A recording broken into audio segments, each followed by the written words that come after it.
brother and sister. So, eto na nga, nagbabalik ang inyong Jelemy. Cheers, kala mo naman talaga nag-vlog siya. But by the way, this is my first ever vlog na gagawin. So, nagsara na ng pinto si ate. And alam nyo ba, ang dami nag-request sa akin, siguro mga 3 or 4. Pero eto na nga po, lumabas ang ante nyo. So, alam nyo ba, nagbilad ako ng sapatos sa tapat ng ibang room. Paano ba naman kasi nandun yung araw, tas basa pa yung sapatos ko.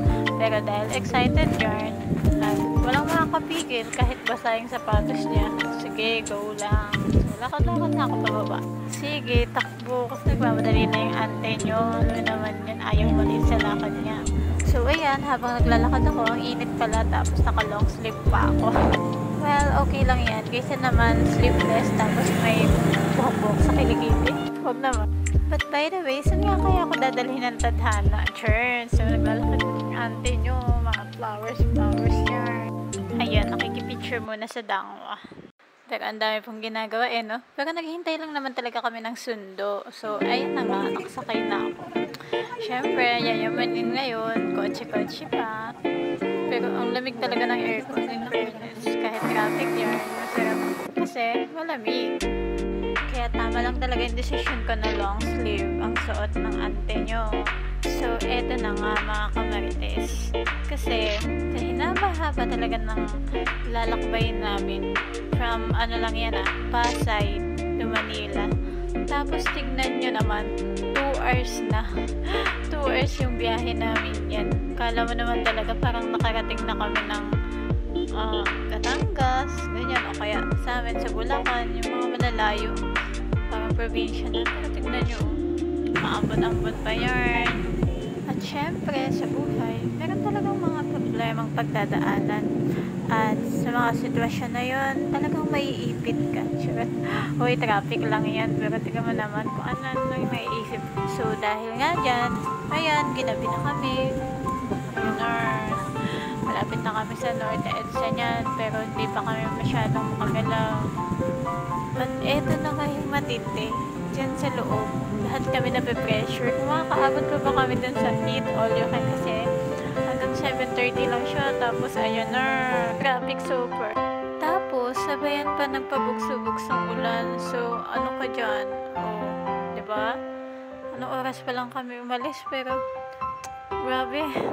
Kaya dito talaga sa Pilipinas, sobra talaga yung traffic. Parang siya na traffic nang dumating. Kaya dyan sa mga time na yan, kwentuhan lang sila sis tungkol sa mga experience nila sa paggawa. Siyempre, nandito tayo para gumanap ng ating tungkulin. Sabi nga ni Kuya, dapat ang tunay na Kristiyana o Kristiyano gumagawa ng ikabubuti o mga gawain na iniutos sa atin ng Diyos. Di ba?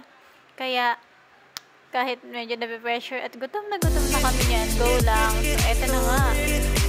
Sa wakas ay nakarating na rin sa awa at tulong ang inyong mga sisters. So, eto na nga. Nagugod na kami. Nakarating na. Nakikita na namin kaabang-abang, katakam-takam at sigurado hindi ka magsisisi.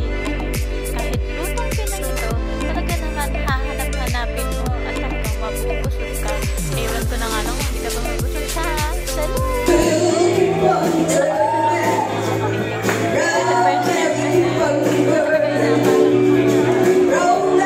Pwede ka?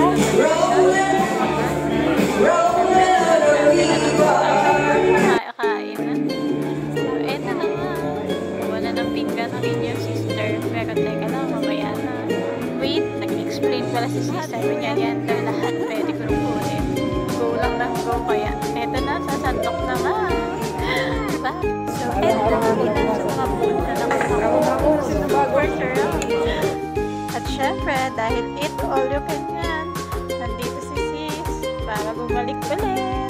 So, yan sila sister, kaya tumatakbo yan kasi kakantayan sila. So, ako naman tumatakbo dahil kukuhanan ko na itong mga pagkain. So, ano nga ba yung mga kinain ko? So, una ko ng pinggan, tapos mayroon mga pastas, yan, gaya ng Bake Mac, tapos ito, palabok, tapos hindi ko alam yung tawag din. Basta meron din mga marshmallows, may chocolate, mga soup.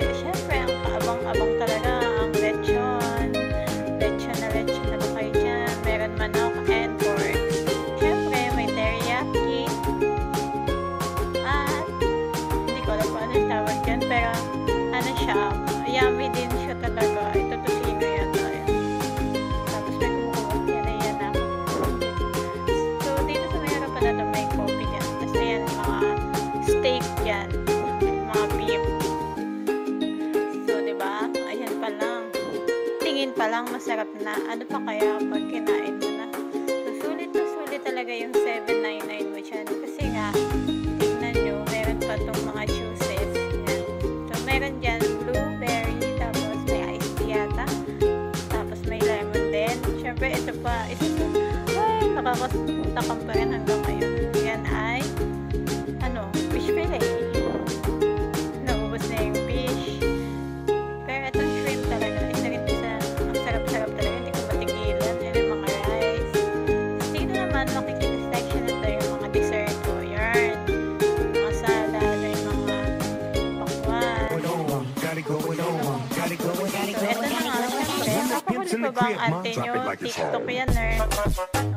Saan kayo dyan? Sa salot yan. Syempre, 12 na nakauwi. Bye-bye!